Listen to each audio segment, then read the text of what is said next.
Hi everyone. So now that you know how to find a house based on an address, I thought I'll take you inside a house and I'll show you what I found different in Japanese houses.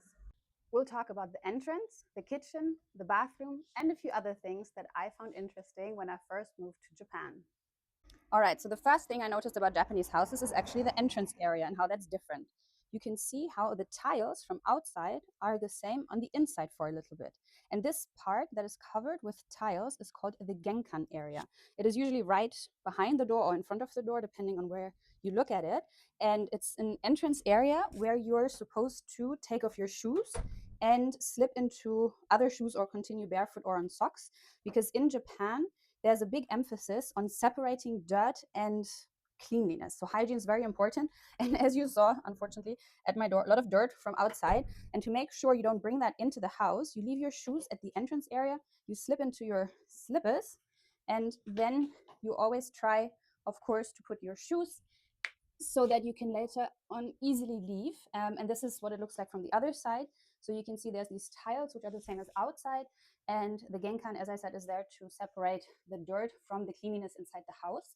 Once you've taken off your shoes, you're never supposed to step onto the genkan area barefoot or with socks, because that of course would mean that your barefoot or your socks get in contact with the dirt, and then you would bring that inside the house. So make sure shoes stay on the genkan area, in the genkan area, and your clean feet or clean socks only touch the inside floor of the house.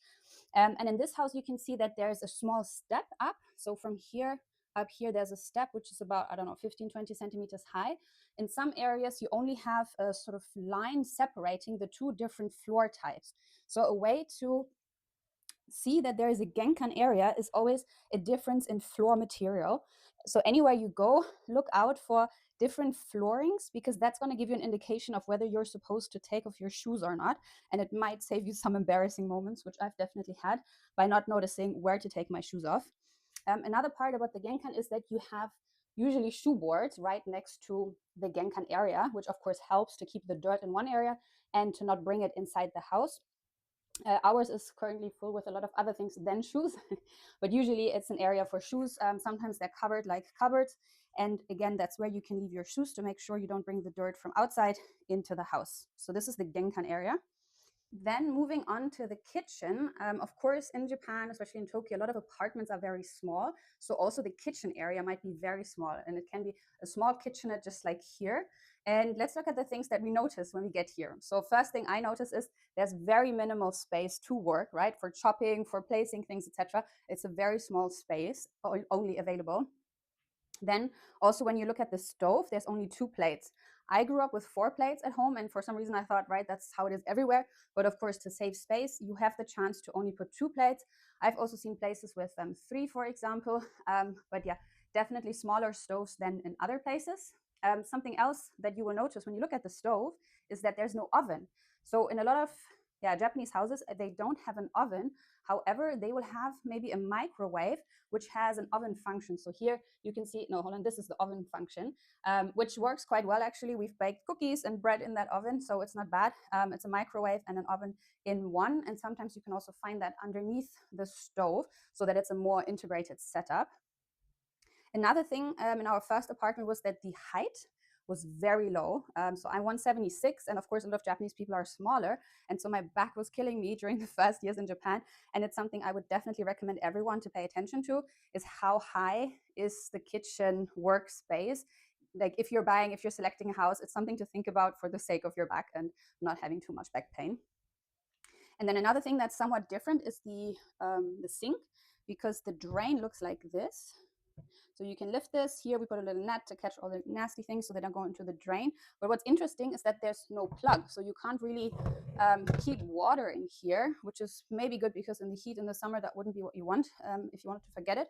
But it's interesting because also there's no dishwasher. And so to wash your dishes, it's almost a question, how do you do it? Always using running water never feels quite right. But that's then somehow how you do it. Let me show you the one other thing that surprised me about Japanese kitchen. So here you can see this is a stove with 3 plates. And the thing that surprised me is this part. It's a drawer. What are you supposed to do with a drawer, you might ask? And this is actually, it's a fish grill. So that's the original intention. So you see here again, here's the control panel. If you wanted to take a look inside, you can see there's the, how do you call this? To make it hot. And this is what you can use to grill your fish. Super convenient, actually, because you need less pots. You have more space on your limited stoves. And you can use this drawer, of course, not just for fish, but also for other things. We have, for example, used it to heat up croissants for breakfast. So it's, again, very handy part of the stove in the kitchen in Japan. And this here, as you can see, is a more integrated microwave oven. It's right under the stove, and you can see the control panel here, which you can also hide, which is nice. And then just like a normal microwave, you open it, close it, and that's it. Okay, moving on to the bathroom. So the bathroom is usually pretty much always separated between the toilet being in a separate small room and the rest of the bathroom being in a separate room. Of course, like pretty much normal toilet, like actually in Japan, this is what we call a Western toilet. And I think most people know about the heated toilet seats in Japan, which is so nice, especially in winter. And then we have our control panel for the toilet. So this is your sign for flushing. You have a small flush, a big flush. This is where you can set how warm or cold you want your toilet seat. And then, of course, the bidet function that a lot of people also know about. I think new to me when I came is that you can even choose between the front and the back. So very convenient and makes it very comfortable to go to the toilet in Japan. One more topic that was new to me is this little part of the toilet in the back. So this is basically, it's like a sink.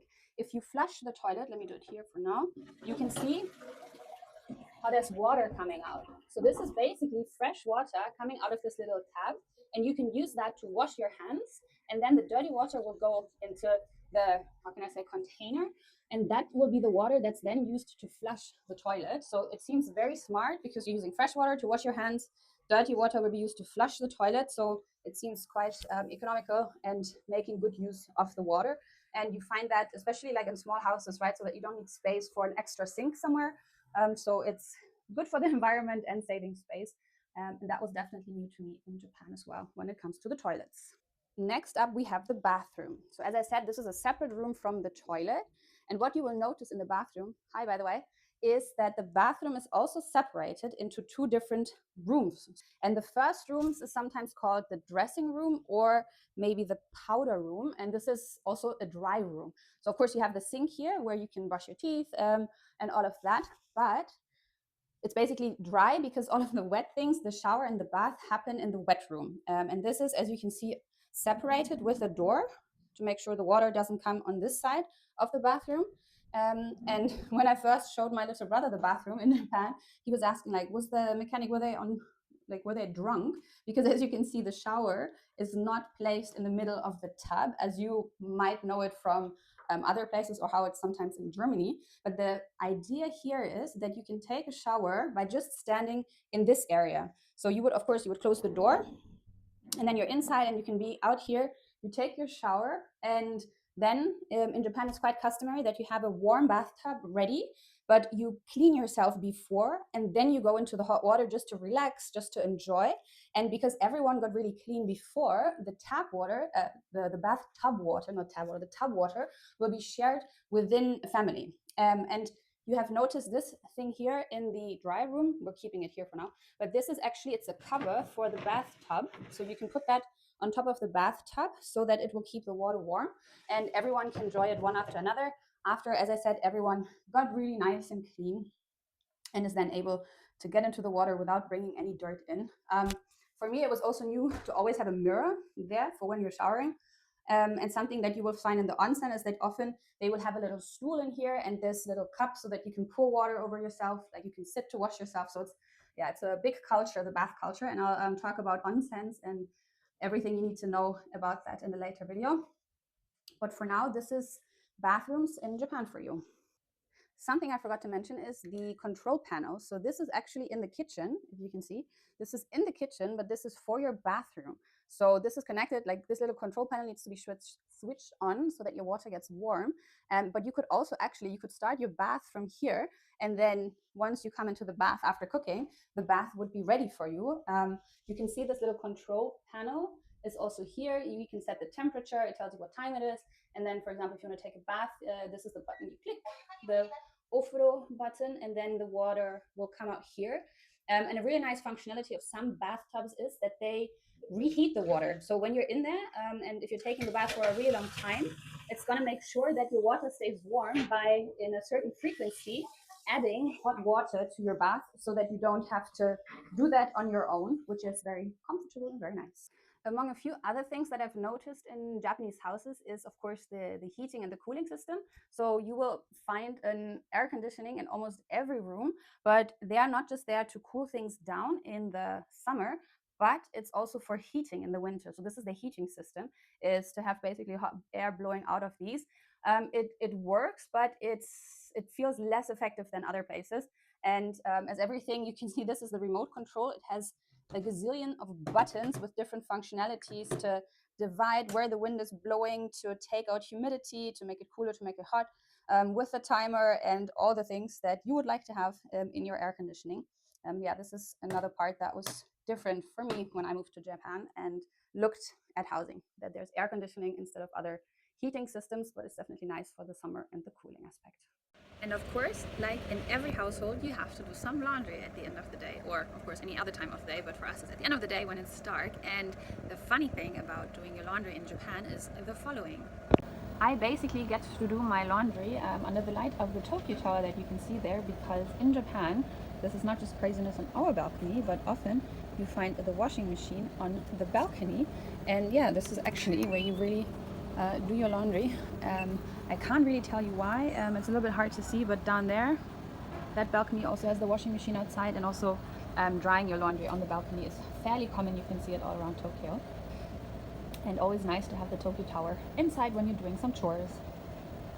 All right, so that was it, a short introduction to Japanese houses. And this was, of course, not a typical tatami house with lots of sliding doors and tatamis on the floor. That's hopefully something we can do another time. But in case you've been to Japan, you've moved to Japan, do let me know what you found interesting, what did I miss in this introduction, and hopefully see you in the next video.